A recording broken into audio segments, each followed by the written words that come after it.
Hi, thank you for tuning in and welcome to The Independence.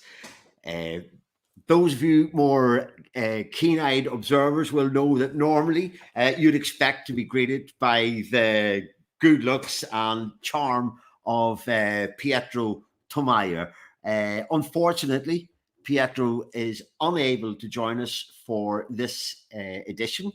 And so he has left me and entrusted me with the keys to the YouTube channel and to his wine cellar. And so this could all go to hell in an instant, but we are going to have a go and see how we get on today, because we could not pass up the opportunity to introduce and have another conversation with one of the great characters of independent watchmaking.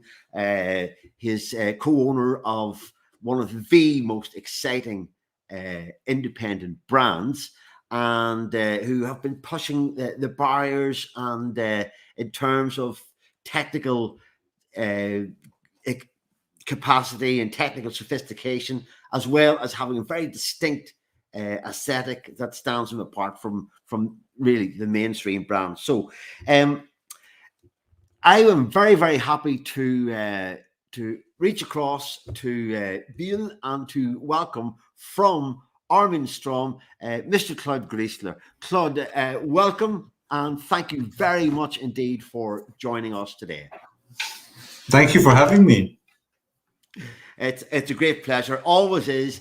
What you've been doing over the last 10 years or so at your brand has been really inspirational. There's been a lot of very much carving your own path, doing your own thing, not so much influenced by what's happening outside the band that is Armin Strom. And as I said in the introduction there, you've got a very strong aesthetic identity, and also with some of these amazing in-house calibers that you have developed over the last number of years, and introduced these some amazing watches that have become very popular, both with ourselves, with our customers, and with the watch collectors in general. So yeah, it's a great pleasure to welcome you. So how are things going at Armin Strom?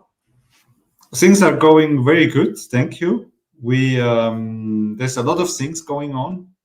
We just as you know, everything in Armin Strom, everything was under one roof. So that means we had the in the small building we own here in BBN is we have the R&D department. We had the milling and turning and production of the raw parts. That means we buy brass and steel and we produce them with high-end CNC machines.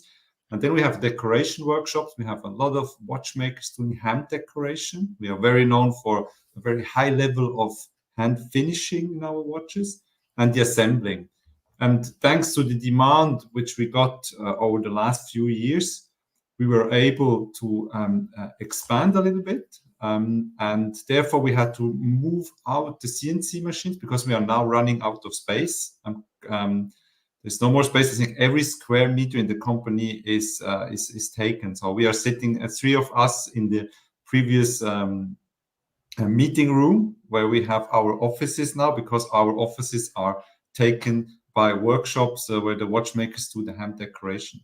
So therefore, we moved all the CNC machine to a new facility, which is close to Biel, which is in Lengnau.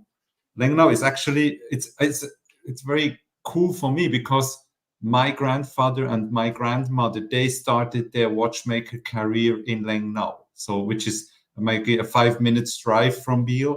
And so for me, it's a little bit going back to my roots, where the family watch history started. And so which means that we have here in Biel more space to increase the capacity in decoration and assembly. That is fantastic, and in a way, it's full circle, because of course you do have you come from a family line of watchmakers in your area, as you say, your grandfather, your grandmother. So it's going back to Legnau is it's full circle, if you like. And what you've been doing, your background, I think, is in restoration and finishing. Exactly, exactly. What? So I got trained as a watchmaker when I was 16. I did a 4 years education in the watchmaker school in the Swiss German part. Watchmaker school where Andreas Streller did the same watchmaker school, Felix Baumgartner, so a lot of the Swiss German, Beat Haldimann, so all those guys did the same watchmaker school, because there's only one in the Swiss German part, and we have 3 to 4 in the Swiss French part. So went to this school, 4 years of regular standard watchmaker education, and then wanted to graduate and had the opportunity to graduate in watch restoration in the museum in La Chaux-de-Fonds. Became a technician in watch restoration and watch complication. And this was around 2001, 2002. But at that time, to get hired as a watchmaker in watch restoration was extremely difficult, because not many brands focused on watch restoration. Very tough time to get employed. So, but on the other hand, I got the opportunity to continue my studies, to become a watch engineer, to also continue in watch development, 3D drawings, movement calculations, so on, so on. So took this opportunity, which took me another 1.5 years. So in total, I got, I think, 7.5 years of watch education, and then finally got hired by a company called Christophe Claret. And Of course, Christophe yeah. Claret was back in those days, was very known for doing the high-end movements, tourbillons, minute repeaters, almost all the crazy movements were back in those days made by either Christophe Claret or Renaud Papy. And this is how And my career started. yeah, I know so many people who have passed through the workshops of Christophe Claret, and where so many of the independents that who are making their name today and have over the last 10, 15 years. I think Stephen McGonigal from Ireland here, I know that he has been Yeah, through. yeah. So, We were at the same period of time. I was with Steven Sarpaneva, the Mechanical Brothers. There were a lot of people which still I meet during the watch shows, which I have a very good memories of the time we spent at Christophe Claret, because that was just the beginning of this of the of being a manufacturer. He was very avant-garde by doing his own tourbillons and minute repeaters and high-end pieces. And that was 2002, 2004. That was just where the independent, the first independent wave was really, really taking off. Like Urwerk started it very early. And so, yeah, there was not, at that time, there were not many watchmakers strongly believing in this independent world. And I was one of them. I know. I know. I dived in as well very soon after that. I just personally, I saw. I was used to seeing mainstream brands here, based where I am in Ireland. There was no exposure to independent brands, and it was only with the advent of the internet and people starting to share the images, the watchmakers starting to come online on their own. And it opened my eyes to this whole world of independence. So, as you say, back about 2002, 2005, yes, you had people like Sven Anderson and Vincent Calabresi and Paul Gerber, and Vianney was starting to make his move. Beat Haldeman, as you mentioned, and some great names, Bernard Lederer. And this new generation of independents also started coming with really avant-garde designs. You're talking about Urwerk with Felix Baumgartner, and what they introduced to the world was something that was very much of very futuristic, and really set the template for, or the foundation for where we are today 20 years later. And independent watchmaking is one of the most important areas in the whole watchmaking industry now. And there's so much awareness.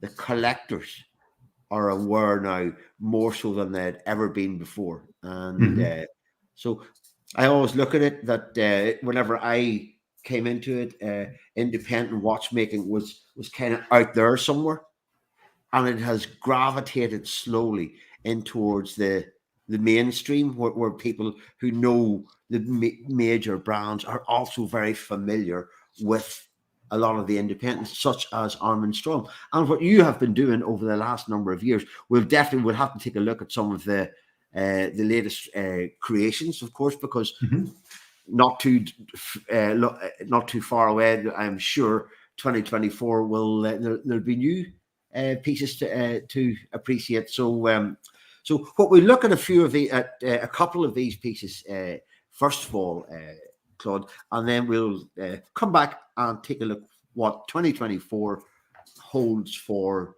yourself and the company, and hopefully it'll be a bright future. So one of the most recent pieces that you have introduced was a brand new piece, the 1 week and the first edition, and featuring a new manual winding movement with your signature 3.5 hertz movement at 25,200 vibrations an hour, but with a 7-day power reserve. So I'd like to tell us a little bit about how it came to be, and what was the background to the development of this.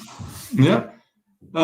So the 1 week is a caliber which we actually was our very first in-house caliber, which we launched in 2009. This is where the manufacturing journey started. Was also a movement called 1 week, because of 1 week power reserve. Was based on a 2.5 hertz escapement, but also with a double barrel mechanism. So was a very important caliber for us. Me personally, I love watches with a very long power reserve. I think that's one of the most useful things you can have in a watch, is having a very long power reserve. The new caliber, as you see now on the pictures, there are two. What is unique is that we have two ratchet wheels on the dial side. That means when you wind up the crown, you see the two wheels turning. And this is very fun to do, because as we know, when you have a 7-day power reserve, it takes you quite a while to wind up the mechanism, and you see how the wheels are turning, how the ratchet mechanism is working. Next to the two visible ratchet wheels and the two barrels, we have a very clever power reserve indication. So when it comes to the power reserve indication, it's not a very obvious one. So we didn't want it to just have a simply printed power reserve indication on the dial with the hand showing up and down, because the philosophy of Armin Strom is always that, you should explore the movement. It's all about 3-dimension, exploring, diving into your watch. So there is an indication at about 11 o'clock. Between 11 and 10, there is a small indicator. And this is a 3-dimensional skeletonized cone, which indicates the power reserve. So as you can see, there is a small dot on the main plate. Can see it there. Yep. And you can see the up and down mechanism indicating the level of energy which is in the barrel. Then symmetrically on the other side, at around 7 o'clock, we have the cone itself. The cone is the mechanism who drives the indication. So we have, like, at 7, you see the two bridges, the two blue, light blue PVD treated bridges. So one of them, the cone at 7 drives the mechanism, and the cone, the skeletonized 3-dimensionally shaped cone at 11 o'clock is indicating the power reserve. And the cool thing about this power reserve indication is about, like, if you know, you know. It's if you know where it is, if you know how to read, it's something which belongs to you as the owner of the watch, because you really have to. It's not, as I mentioned, it's not an obvious power reserve indication. It's something you really have to dive in your movement and explore the level of fuel which you have in the two barrels. Fascinating. It really is. It's a lovely way of describing it. If you know, you know. And because there's little, if you like, Easter eggs there for people to discover. That just adds a little bit of additional character to it. But it's also, as I've mentioned twice already, the very distinctive aesthetics. And that is using what I think is, and I was going to ask you the question to explain what is System 78, but essentially we're looking at it's the construction, the architecture of the architecture was very based on a symmetric design. So the upper part and the lower part of the movement is exactly symmetric. So this is it's also the very first time actually we have centered hands, because all our watches until the launch of the 1 week first edition had an off-center time indication. It's the very first time we have centered hands. We have this skeletonized open worked dial ring, which goes around the bezel.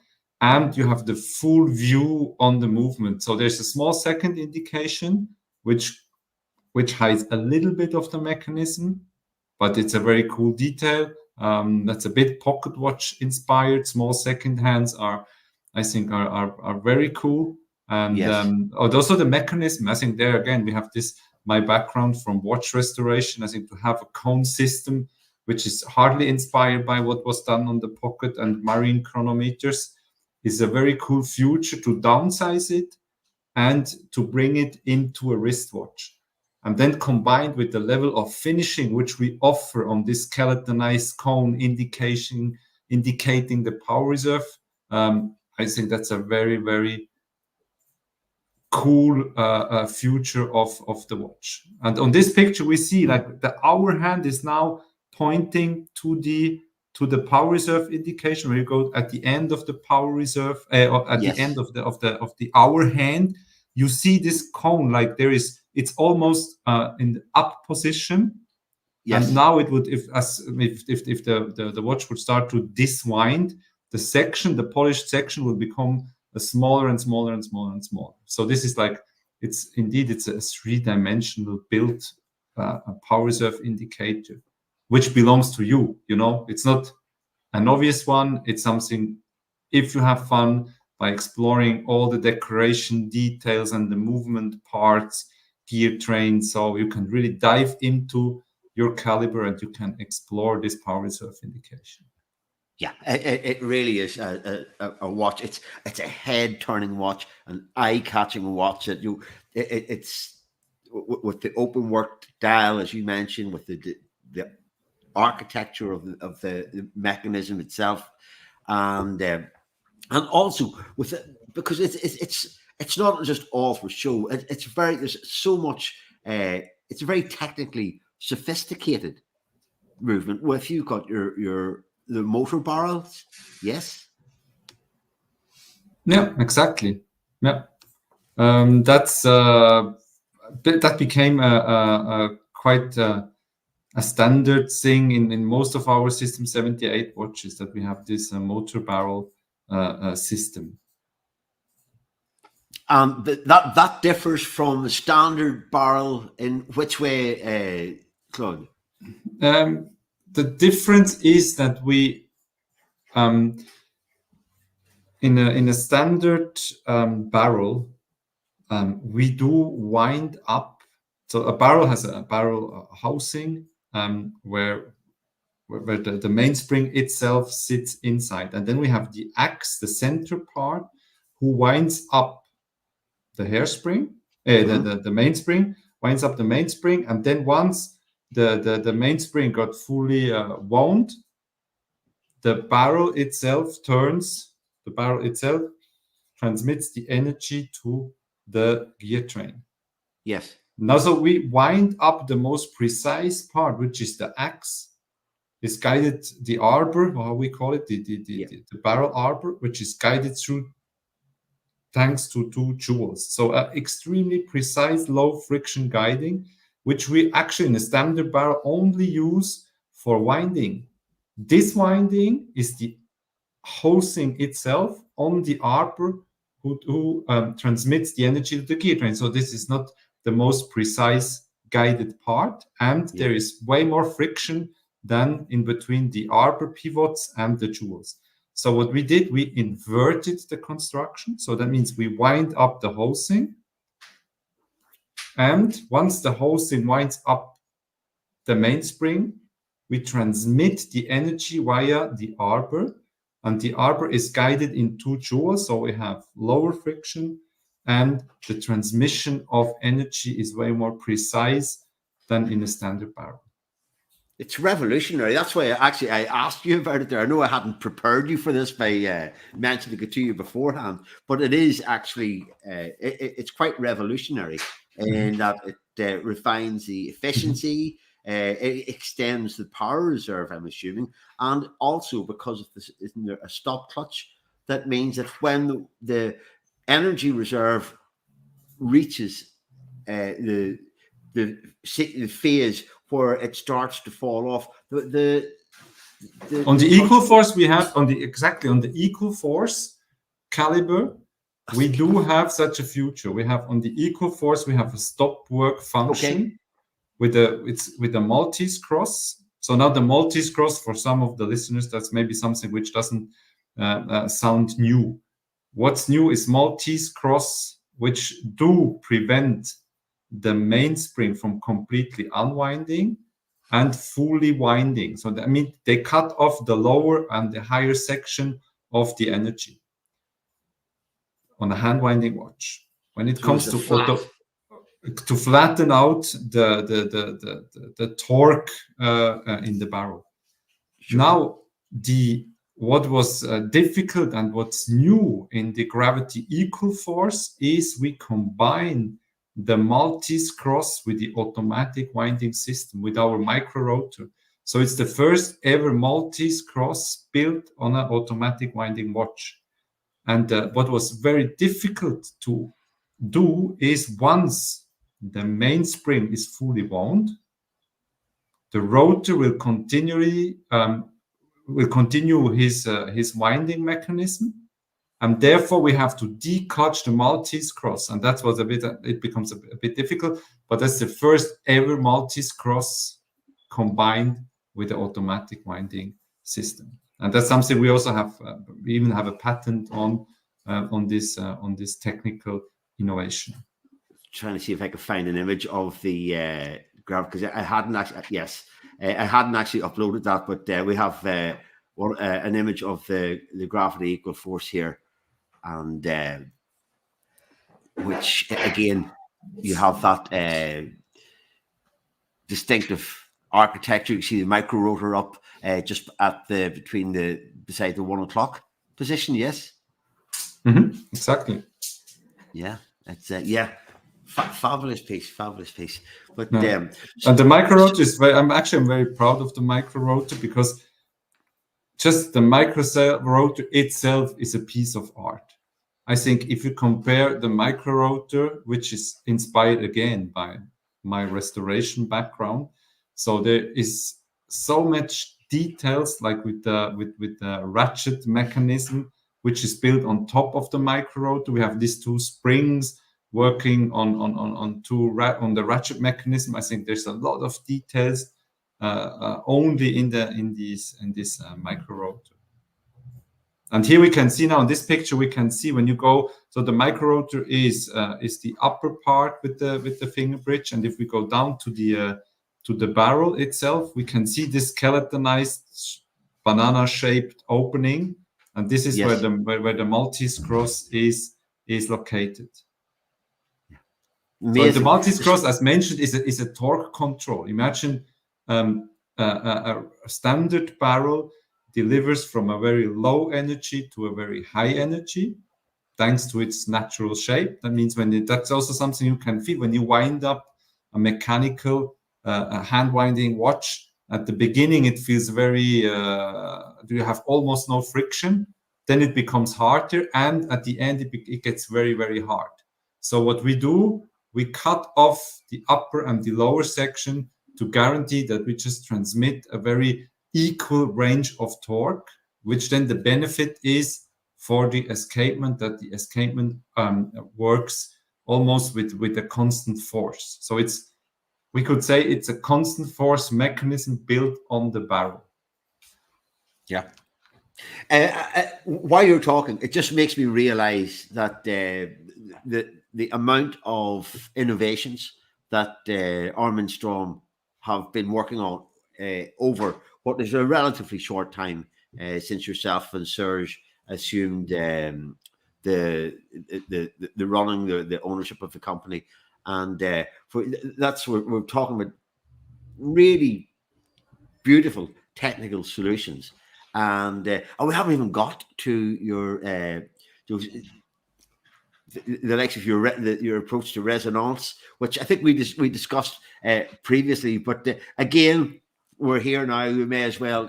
It would be rude, as they say, to pass by. But what you've done last year, you had 2 editions of the mirrored force resonance released. I've got an image or 2 of that here. So again, more technical innovation. You guys are relentless when it comes to introducing new ideas all the time. Mm-hmm. I think this is, if you have and that was the purpose of why we were investing in a fully integrated manufacturing. In the watch world, there's many brands. They say that they are manufacture, but at the end of the day, in Armin Strom, we have an idea, we design, we develop, we produce, we try to assemble the first prototype, do the modification, and then spend a crazy amount of time by doing the hand finishing. And the reason why we did everything under one roof is because for me and Serge, it was very clear from the beginning that just building watches would never be an option. Our idea was to innovate and to push the limits of how a mechanical watch can be built. Things like, doing longer power reserves, making the watch with an equal force mechanism, or the resonance to make the watch even more precise by using 2 movements which to synchronize each other. So movement innovation is extremely important for Armin Strom. We always try to being better and having a actual benefit of also to give a reason why we build a new caliber. There's always a reason behind. There's like the gravity equal force is one of our watches. Then we have the gravity equal force date, so-called the orbit, with the date mechanism on the ceramic bezel, which was never done, with the column wheel mechanism. So it's always like, if we do things, we do them better than what we could get on the market. And this is our vision of watchmaking, is to push as hard as we can by reinventing watch mechanisms. They're always, most of those mechanisms, they are inspired from the past. Like the resonance is Christiaan Huygens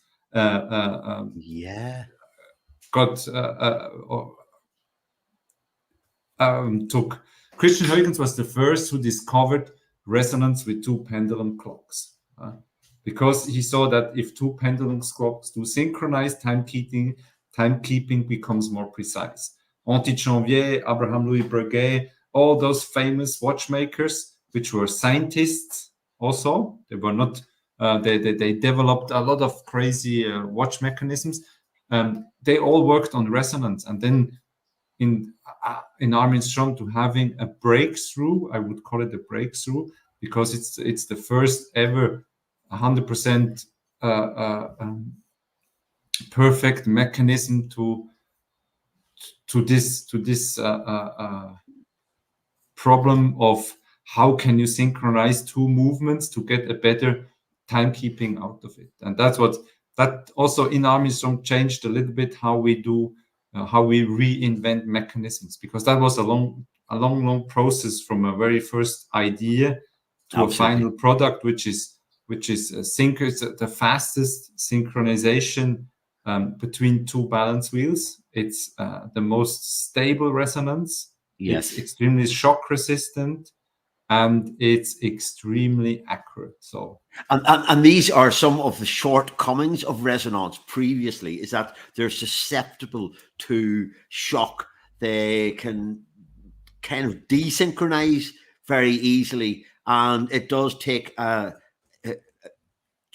number of seconds for them to get back into sync again. With the mirrored force resonance that Armin Strom have developed, it's the most robust interpretation, or absolutely, yeah, absolutely. yeah. It's thanks to our mechanism with the so-called clutch spring.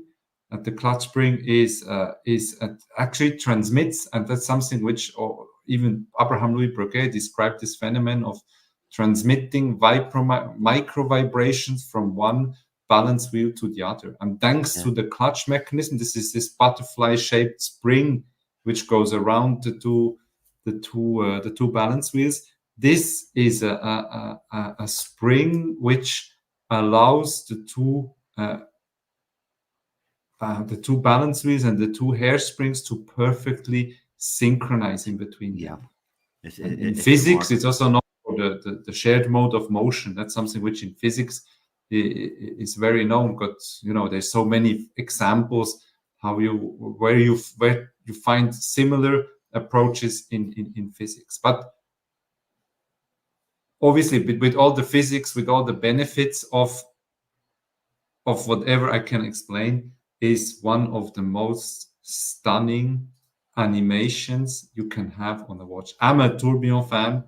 As soon as something moves and beats, and even a single balance wheel visible on the dial side is extremely cool, because that shows it breathes. And the resonance, like having two of them completely sync with this mechanism, with the clutch spring moving up and down between the two. Once you get addicted to this animation, it's very, very difficult to get rid of. You've sold it to me. I absolutely agree with you, and it's again, I love looking at a dial that's doing something. So sometimes for a dress watch, yes, just plain and reserved is nice. But for me, but I would say for a dress watch, like the Tribute one is maybe our most dress watch oriented watch which we have in our line. There's the motor barrel visible, there's a second hand, so on. But I think in Armin Strom, it's not our vision of watchmaking is that the movement should be visible. And that's something which we inherited from Mr. Armin Strom. I mean, me and Serge were both born in the same town as Mr. Armin Strom. We know Mr. Armin Strom since childhood. When he was driving his red Jaguar E-Type in our village, he was a legend. He could work for Omega. He was flying to New York to deliver his watches. He was like everybody was aware of him because he got the Guinness Book of World Record for the smallest ever skeletonized wristwatch. And Armin was strongly believing, even when the quartz came and the first watches showing up with batteries, he was believing that the mechanical movement should not be hidden with the dial, that the mechanical movement should be visible from the front and from the backside. And this is the philosophy which we took from Mr. Armin Strom, and this is his vision, which still lives in the company. That it's all about celebrating mechanical transparency and having the movement built to show the beauty of the mechanism itself. That's the word I was going to use, the beauty of the mechanism. And so there's no doubt about it. There's the other, I was going to want to mention the latest piece that you have that Armin Strom have introduced.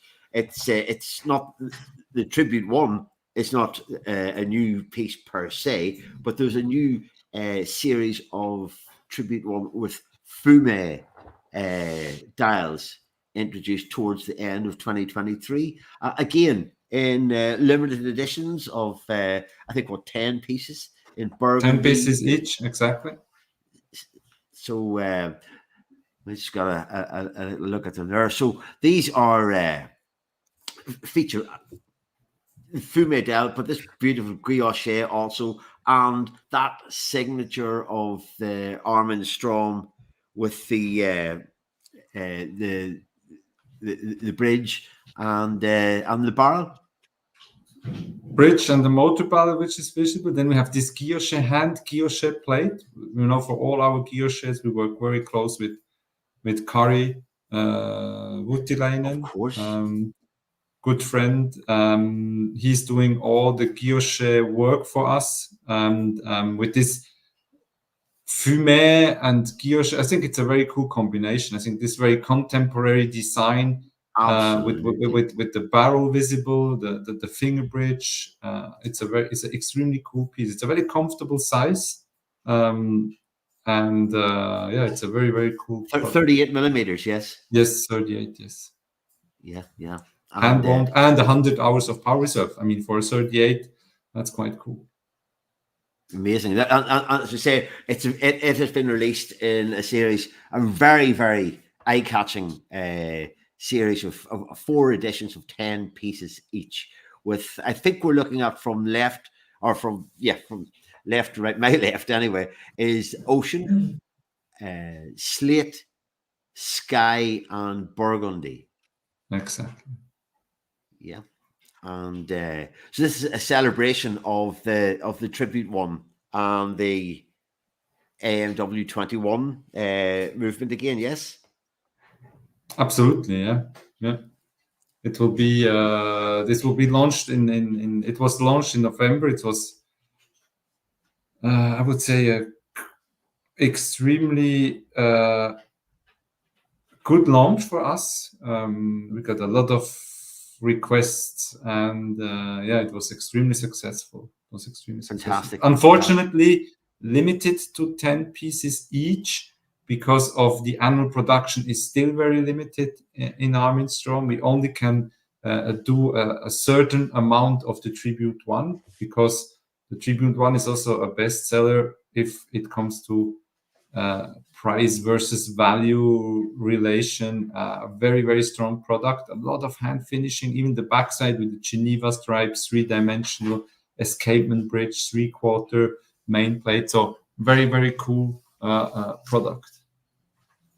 Absolutely. Which and what you're mentioning there is that the production has to be limited to because of the restrictions of the facility.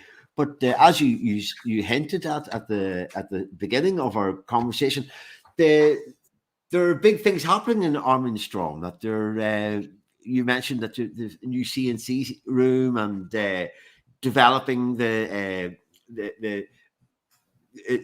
brand's manufacturing facility out to Legno, as you said, and so there's a lot happening for in 2024. Yeah, and it's not only about producing more; it's also this motivation of inventing and presenting new things. I mean, everybody who works in Armin Strom we have 20 out of 35 people.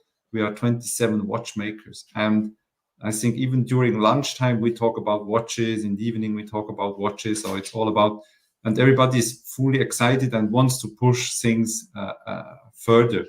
So we have a lot of cool products coming this year. There will be a major launch by end of summer. Cool new size in the resonance collection, a smaller size in resonance collection, completely new caliber, still based on the resonance mechanism itself. So the same balance wheel, same clutch spring, completely new gear train, completely new barrels, completely new display. So a very exciting product. We have the 1 week, which we mentioned, which was also strictly limited to 25 pieces. There is another version coming, another color coming this year. Maybe beginning of summer, end of spring, beginning of summer. We're gonna launch this watch. We have in Gravity Equal Force. There is a few cool colors coming, so this will be an exciting year because we want to do not only existing things, even if they work well and we have a high amount of demand. We want to present new things. We want to surprise our customers with new watches, with new line extensions and new mechanisms. And so the investments we do is not only to increase the production, it's also to be flexible and to have this passion and freedom to be innovative if it comes to new watches.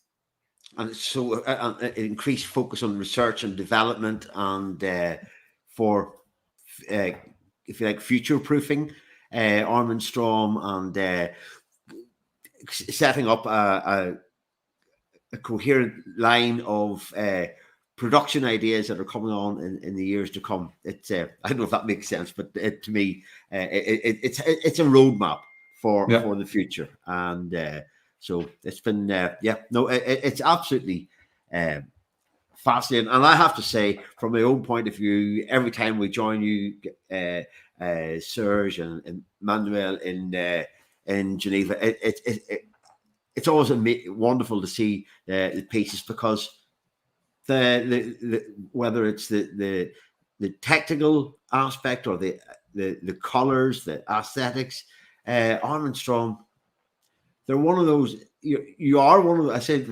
you are one of those brands who are really pushing the boundaries of watchmaking, contemporary watchmaking, with a very traditional side to it as well.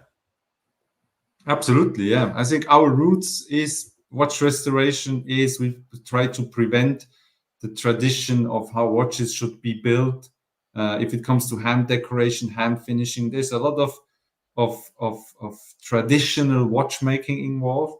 But on the other hand, there is this wish of pushing. If it comes to design, is very unique design language because it's all about the mechanism. I think it's science of movement. So if you understand the movement, this is where the beauty of Armin Strom comes to. If you want to have a dial, you should unfortunately go with another brand. If you want to have movement, three-dimensional mechanics, exploring the different levels of wheels and bridges and main plates, and see the hand polished bevels, not only on the back side of your watch where the watchmaker spends times, also on the front side, all those details, then that's where Armin Strom is the brand number one, I think. Because imagine if you talk to a regular watchmaker brand, they will explain you that the dial is the most difficult part to do, because every single mistake will be visible. And so it's a dial is extremely hard to produce, and you can only put it at the end. So Armin Strom, we do every single part, movement part is a dial quality part.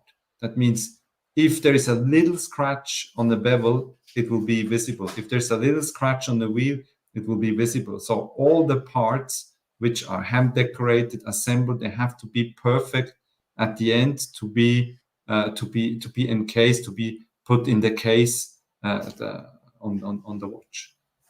Well, it's been a fantastic journey so far, and some absolutely astonishing innovations that really thrill anybody who has a passion or an interest in mechanical art of watchmaking. Armin Strom have definitely moved into this new generation with great flourish. I see you've maybe got a distraction. I want to just thank you very much for number one, for putting up with me, and hopefully you could understand my accent. Some people have said that I can be hard to understand. I don't know about that, but and also for to Pietro for letting me loose with the keys to the shop and of the Independence and the limited edition. I very, very much look forward, Claude, to meeting you again in a couple of months' time, I'm sure, in Geneva, and to see in person some of these You will, amazing you will. Yeah. innovation. I can't wait for that, and it's always a thrill. So, and yes, there's someone else I have to thank, and that is you, people who have watched this episode with us today. And we hope that you enjoyed it, that you found it informative, and that it gives you a little bit of a further insight into this remarkable brand. And we hope that, like us, that you will be keen to support Armin Strom, and indeed for any inquiries you have, of course, run them through the limited edition. Myself, Pietro, will be delighted to guide you through the collections and the portfolio of Armin Strom. Claude, I want to thank you very much indeed for your time this evening, and for your very, very insightful discussion and showing us about the Armin Strom collections. Thank you. Thank you. It was a nice. It's always fun to talk with you, and also thank you. I mean, what you guys do to give us a platform as the independents, to explain what we do. I mean, this is always an honor to be part of your. Likewise, I can assure you. Likewise. So, folks, thank you very much indeed for joining us. We're going to sign off now, and we'll be back with the full equipe in a week's time, and so hopefully you will join us for then, if I haven't been sacked for wrecking the place here. So I look forward to catching up with you again, and Claude, thank you again so much.